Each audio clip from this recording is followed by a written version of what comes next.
Gemini, Gemini, Gemini. Welcome po sa Scorp's Work Tarot.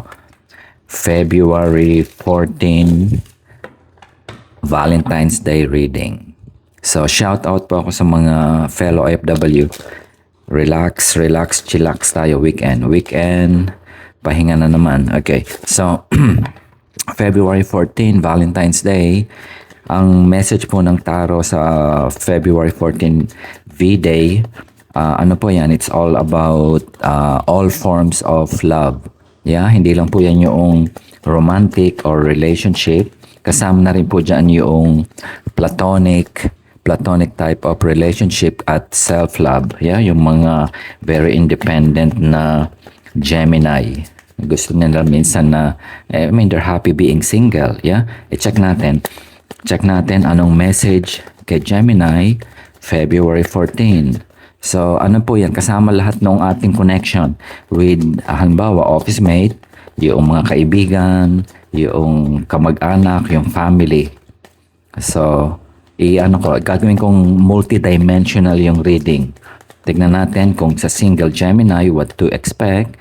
At saka yung, if you're into existing relationship, kasama na rin dyan yung relationship sa community outside dun sa romantic type of relationship. Yeah? Okay, game na tayo, Gemini. February 14. One card, what Gemini needs to know. Tignan natin ang energy, message ni Saint Valentine. One card. One card. One card. One card. Oops, meron ba? Okay. One card. A general reading po, iakma po natin yung message sa natin, sa present dynamics ng connection natin. Okay, one card, Gemini, mga air sign, twin. Okay, yeah. Oh, it's time to celebrate. Four of Wands, yeah. Yung structure ng connection mo, yeah. 4 1 2 3 4 balance, yeah. Balance. Pag hindi balance si Gemini, merong disconnect. Pero at this time, towards 14 of February, yung desire mo to have that yin and yang, yeah, yung twin twin flames, relationship dynamics, connection mo dun sa situation mo now sa tao sa labas is on that vibrant mode, yeah, masaya, party mode, happy, contented, nag-aapoy yung passion, yeah. Four aces, I always say four aces. Four of Wands, pillar, portal, equilibrium, balance. Okay? So, this is celebration. Ituloy natin where Gemini is heading February 14.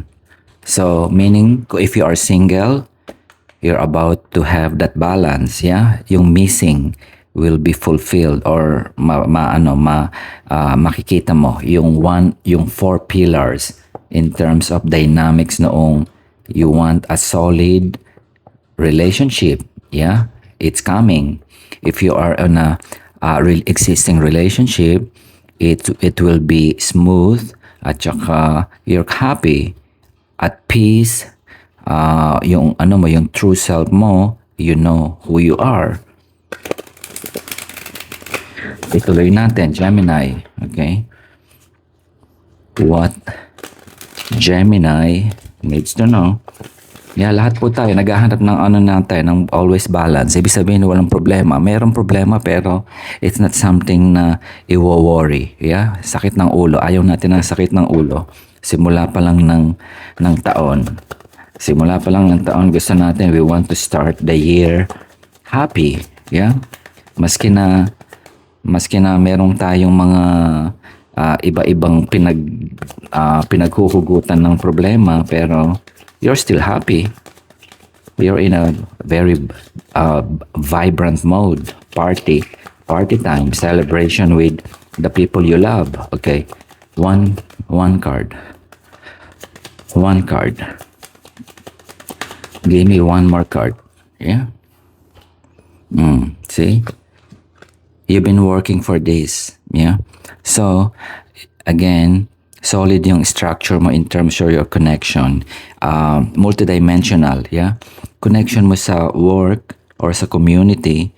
Kung let's say member ka ng isang group. Okay. Sabihin na lang natin na o sa eskwelahan, okay? Or sa office, mga ano bang magandang mga organization or association or group, yeah? O halimbawa meron kayong magkakaibigan sa community na you're doing flower arrangement, yeah? Nakita ko kasi itong mga na ito mga gulay, okay, or flower, whatever it means, okay, sa inyong three-dimensional na ginagawa, okay? So, you're connected to them on a different level, yeah? The patience na, that's what life it is what it is, nakasink in sa'yo. Tough, but you're enjoying it, yeah? Yung alam mo na minsan mahirap na to have a relationship with somebody na magkaiba kayo ng personality, yeah, but it doesn't mean na you're not contented, yeah. Seven of Pentacles, it's all about discipline, and you're starting to learn how to wait patiently, yeah. You believe na in due time yung mga rosas, kung ano mang mga gulay, kung ano man yung itinatanim mo dito sa relationship dynamics mo na nasa harapan mo now, it requires a lot of nurturing, yeah, patience and perseverance, yeah. So tignan natin, meron bang kanyang Gemini? So relationship, lahat po ng relationship, iba-iba tayo ng issue, yeah, but it doesn't mean na you will just give up easily. You're waiting patiently na yung mag-blossom at the right time, at the right moment, okay? I always say na sa tarot po, yung bundok, it signifies our dream, yeah? If you're dreaming to have a happy, fulfilling relationship with somebody, you need to put effort. Nothing is impossible, yeah? And this is what you're wishing for, yeah? Makomplete yung yin and yang mo, yung twin. And Gemini na nasa harapan ko, you're starting to believe that life is not easy, a relationship is not easy, and you are ready to wait patiently. That's, for me, it's a victory and a celebration, yeah? Understanding yung higher purpose. That's what I can see here. Again, you see po yung 11, yeah? 11, yan yung connecting to your higher purpose. Kapag hindi mo alam yan, dyan po tayo madaling sumuko. Ituloy po natin. Tuloy natin, yeah? This is a good start, Gemini. February 14. Yan ang message sa'yo. If you're not into that type of all form of relationship, whether single ka, you're waiting patiently, yeah? You know na darating siya, yeah? For you to celebrate with that special someone, pero it requires effort, yeah?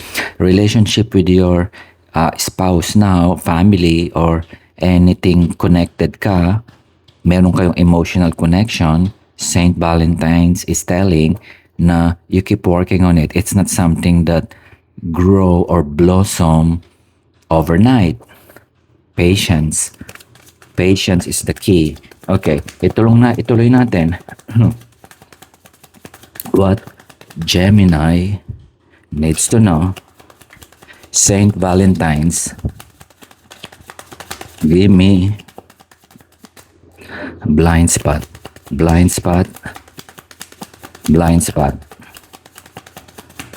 Ayusin ko lang po yung camera, okay, para makita. Okay, blind spot. Gemini. Saint Valentines, what Gemini needs to know. One card. Oops, ayan. Oh, see, that's the busog-lusog, okay? This is wish fulfillment, okay? So ang nasa harap na Gemini, ang Gemini na nasa harapan ko, check ko lang kung baka may tumaob. Okay, yeah, okay. It's all about recognizing na not everything comes or recognizing that everything comes in due time, yeah. It means also na the patience. This is about patience. Seven of Pentacle, yeah. In terms of career growth also, it requires patience. Walang reward. Hindi ka bibigyan ng boss mo ng something extra if you nagtutulog ka, yeah. That's also with the relationship that we have. If you want to move it to the next level, perseverance is the key, and understanding. You need to work hard. Meron pong work yan. It's not something na makukuha natin. Diyan tayo minsan na nag-give up, especially Gemini air sign, medyo napapraning, yeah. So understanding that in due time you're gonna have that happiness and wish fulfillment. Busog-lusog, Nine of Cups, emotional satisfaction. Kumbaga sa nagtanim ka, you manifested, you work for it, and you're gonna reap, aanihin yung itinanim. Same goes with every dynamics of relationship, connection with your boss, yung connection mo with your schoolmate, connection mo with your partner, or connection mo if you're looking for a relationship or a soulmate. It requires perseverance, yeah. However, yung perseverance na yan, especially for single, you need to act, okay? Four of Wands is also passion. You need to show some initiate, yeah? Initiate. Mag-a-add ka lang ng another dimension of extra effort, yeah. Year of the Fire Horse, coming on February 17. Yep. Check mo rin yung full moon reading on February 1. Gemini, kung hindi nyo pa po nakikita, you might pick up something, yeah. Connected po yan, especially for February reading, yung energy ng full moon at saka itong Saint Valentine's reading, and I will have my Lunar New Year before the 17th reading, yeah. That would be on February. Ilalabas ko po sa February. One more Gemini. Okay, so the Gemini na nagwo-worry about the present state of your relationship, ang message sa'yo is you need to put more effort, and perseverance is the key. Okay, i-validate ko siya. Give me one card.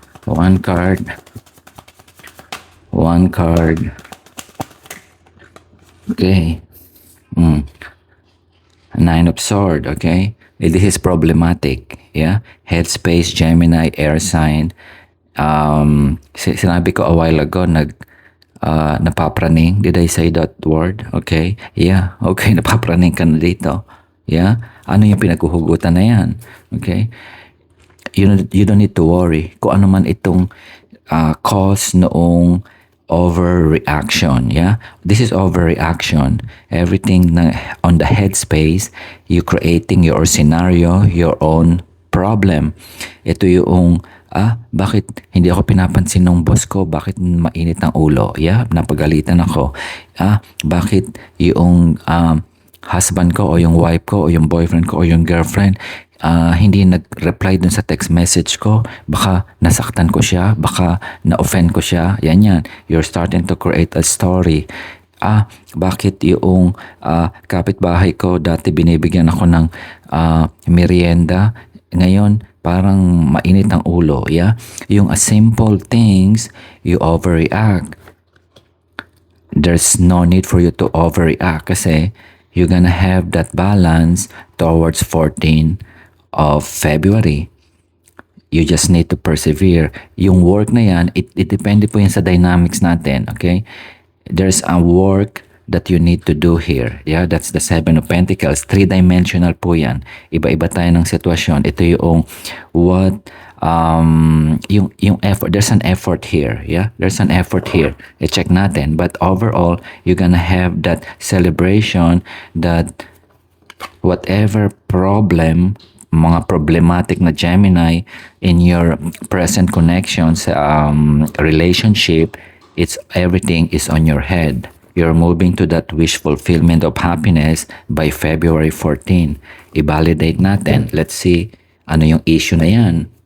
You have that Nine of Swords. This is headspace, yeah? Namumroblema ka. You're having a problem here. So, anong pinaghuhugutan yan? Yeah, lahat po tayo, three-dimensional kasi tayo. Yung buhay natin naapektuhan ng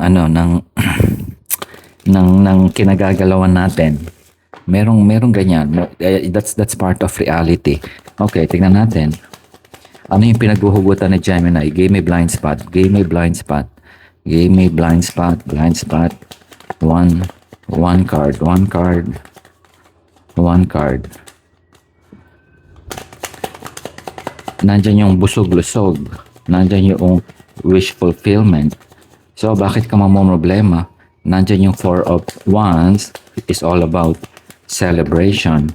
Celebrating and connecting with the right people. Ito yung tribo mo. One card. One blind spot. One blind spot. One blind spot. One lang. One lang. Okay. 9, ano to? Okay, this is 9 of 1. Okay, wounded warrior, nasaktan ka. Okay, not for everybody. Not for everybody. Ano yung hinuhugot mo dito sa 9 of Wands? 9 of Swords na ito, yeah? So, ito yung challenges, yeah? Hindi colorful, hindi straight path ang any form of relationship. So, normal po, napapagod tayo na minsan dinadala natin yung problema ng iba, especially if you're on a relationship. Iba yung na-offer nung isa, that's how you're gonna have your imbalance, yeah? Ito yung, if this is where you're coming from, kaya ka nagkakaroon ng cobwebs of issue at napapraning ka, you need to exert more effort. Kaya katapat siya nung Seven of Pentacles here, yeah? This is not something for you to give up. Hawak mo yung Ace of Wands. One more one, you're gonna have that completion. Meaning, yung problema, pinoproblema mo now, whatever it is, I think if this is related to money, it's not something for you to worry about. Keep that fire burning. Year of the Fire Horse, everything is moving fast. So, it's not something na it is not something na you will just give up kasi most of the sign will be affected po. Okay, mabilis ang magdesisyon, mabilis magbago, mabilis mag-retract, mabilis, yeah? You need to adapt that. That's Seven of Pentacles. Patience, patience, patience. Walang bunga na halaman na mag-grow at magbubunga overnight.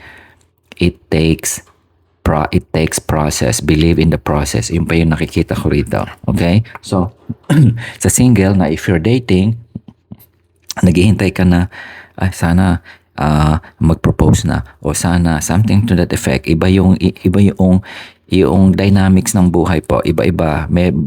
There are purpose ng ibang tao kung bakit why it's taking so long dun sa iba to adjust yung time, ma-synchronize yung yung timeline mo. Iba. Meron kasing obligasyon ka, halimbawa, na you don't want to settle at this age. Meron kang obligasyon sa family, those kind of things. Merong challenges din yung partner mo o yung boss mo. That's why you cannot have that promotion or salary increase. That's connection. Patience, persevere. Don't give up. The Ace of Wands, hawak mo. One more wands, you're gonna have that complete cycle. Yeah? You're gonna have that completion and answer to your question. You're moving to that four of wands, which is balance. Yun ang hinahanap mo. Nawawala minsan yung balance, okay? If you are in a stage na bakit hindi ka balanse, okay? Meaning you are asking question and you are feeling something. Merong vacuum, yeah? That's vacuum. That's a vacuum na kine-create mo on this scenario, okay? Hindi mo nakikita yung nine of cups here.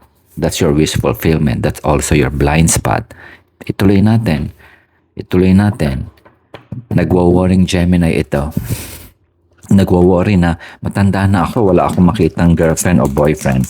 Nagwo-worry ako baka hindi ako sagutin or hindi ako pakasalan. Yeah? Yan. Nagwo-worry ako baka yung boss ko tanggalin ako sa trabaho. Nagwo-worry ako bakit yung kapitbahay ayaw kong pautangin now. Yeah? Nagwo-worry ako yung kaibigan ko bakit parang matabang. Yeah? That requires time. Okay? Minsan yung dynamics and the answer. Ngayon, dinadala mo siya. Yeah? Iakma po natin yung commonality in our situation. You're losing the sight of messages about perseverance here I can see, and keep your this is also intention. This is intention, yeah? Kung yan ang hinahanap mo, that's your intention, that's your ace of wands, that's your passion. You want that passion to become a reality. Abstract siya, abstract Gemini. Okay. I want to get, let's get the outcome. Okay, outcome.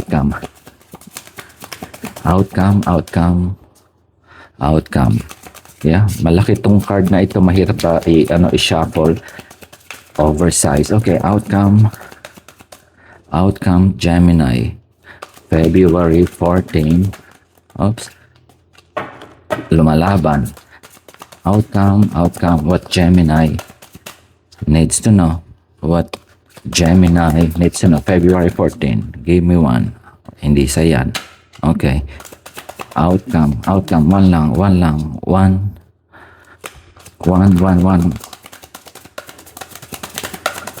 Give me one card. One card. Outcome. Give me one card. Yeah. Okay. Knight of Wands. Okay. So, that's passion, news coming. Hinihintay mo yan. Yeah. Ito na yung kasagutan. Intense also. Intense. Okay. Fire horse. Very prominent. Okay. I can feel there's a leap of faith. Merong pumasok sa isip ko. Leap of faith. Knight of Wands. Okay, circus. This is leap of faith. Yeah. You gonna may parang nakita ko na a change of hindi perspective to. Mirror. Lightning po ba? Lightning speed. Yeah. Something, a news. Okay, lightning speed.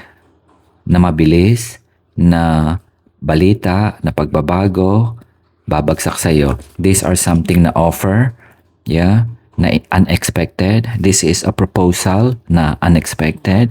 This is something na you never thought, bakit ganoon? Yeah. Iba yung energy na napipick up ko rito. Okay. Year of the horse, or somebody pinanganak ng year of the horse, prominent. Okay, you might cross path.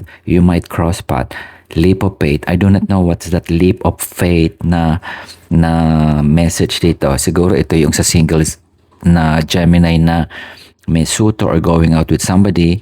Parang sinasabi, leap of faith. Try it, go for it. February 14. That's something that's not for everybody. Okay. Or ano bang maganda example? Sa work setting, yung sa trabaho na lang, okay, sa practicality ng buhay, leap of faith na it's either opportunity will arise within dun sa dynamics ng work mo that will come to you, yeah, in a different form. Maaring biglang yung kumpanya nagbigay ng bonus at malaki yung benta. Mga ganun yan, lightning speed na unexpected. sa relationship, kung if you are in a relationship or sa family setting na problematic, okay, namomroblema tayo, pambayad ng doktor, etc. Yung mga ganyan yan, it's monetary. You're gonna receive a message na sasabihin sa'yo, okay, libre na po yan. Yung mga ganyan tipo yan, it's a positive news. Or approval, ma-approve yung inilo-loan mo. Or bibili ka ng bahay, relationship connection, you're moving to a different level. Yeah, okay, you can settle immediately. Mga ganyan yung news na darating na yan. So there's nothing for you to worry at huwag kang mapraning. Don't just give up easily. February 14. Kuha pa ako ng isa. Okay. I-validate ko siya. One more message. News. It's a positive news and it's coming in at speed of light. One card. One more outcome. One more message. Gemini. What Gemini needs to know. One more.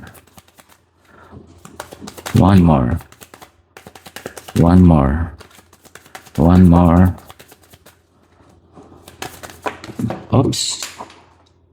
Yeah, sorry, kinuha ko pa sa ilalim. Sorry, Gemini. Okay. So, this is the Queen of Wands, okay? Alchemy. Okay, alchemy, passion, and romance, yeah? Different level. Alchemy, when I say alchemy, okay, i-connect ko siya dito sa fire, sa Knight of Wands here, okay? All wands, okay. Merong placement dito si Leo or Aries, okay? Kung meron kang ka-connection sa buhay mo now, okay? There's the prominence of Aries and Leo, yeah? Determined, very passionate, lucky sign yan for 2026.